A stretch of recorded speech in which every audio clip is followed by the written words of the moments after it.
अभी हाल ही में आपने नोटिस किया होगा कि जीएसपीएल कंपनी का लोअर सर्किट लगा था और कंपनी का शेयर प्राइस जो है अपने 52 वीक लो पे आके खड़ा हो चुका है।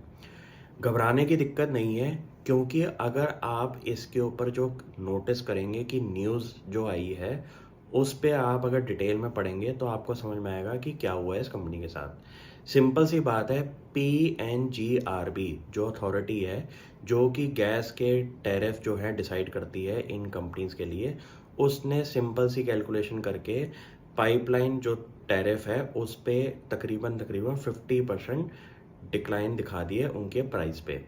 सिंपल सी बात है कि आज की डेट में जीएसपीएल कंपनी ने बोला था कि हमार को तो अपने प्राइस के अंदर रिवीजन चाहिए, बल्कि उल्टा होके इनके एग्जिस्टिंग प्राइसेस को कंपनी ने कम कर दिया। अब आपको ये देखना पड़ेगा कि इस न्यूज़ के आते ही दुनिया भर के एनालिस्ट कम्युनिटी ने कंपनी के शेयर प्राइस पे क्वेश्चन कर दिया कि यहाँ पे तो कंपनी की प्रॉफिटेबिलिटी ख़राब होएगी, 30-40% का कंपनी का अर्निंग पर शेयर टूट जाएगा अगले एक साल के टाइम पीरियड में। आप अगर हिस्ट्री चेक करेंगे ना, तो ये सेम पीएनजीआरबी अथॉरिटी जो है हर 3-4 साल के अंदर ऐसी कोई न्यूज़ लेके आती है, कंपनीज के प्राइस टूट जाते हैं।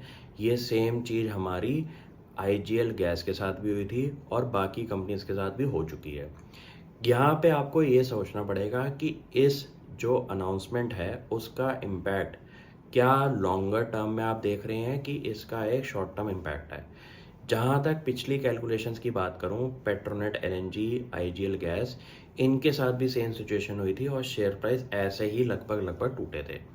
लेकिन यहाँ पे आपको ये देखना पड़ेगा कि ये जो कंपनीज है ना, ये इतने बड़े लेवल पे इंफ्रास्ट्रक्चर डेवलपमेंट कर रही हैं गैस पाइपलाइंस को लेके कि इनको अगर हल्का सा भी अर्निंग्स के अंदर डिक्लाइन आएगा तो इन्होंने अपनी जो फाइनेंशियल कमिटमेंट्स हैं इंफ्रास्ट्रक्चर डेवलपमेंट के लिए उन पे भी क्वेश्चन करना शुरू कर देना है और आगे का फ्यूचर केपेक्स जो है वो रोक देंगे।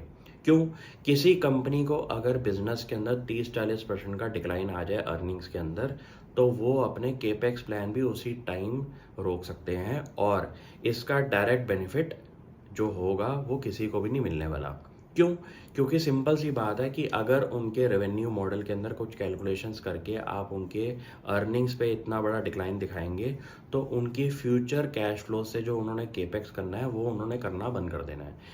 इस पूरी की पूरी स्टोरी में जहाँ तक अगर मैं पिछले के रिकॉर्ड्स चेक करूँ, तो किसी भी कंपनी ने जब अपना बॉटम मारा है उसके बाद उन्होंने न्यू ऑल टाइम हाईज मारे हैं, जस्ट बिकॉज इस अनाउंसमेंट के अंदर वापस में कोई चेंज आता हुआ दिखाई दिया है।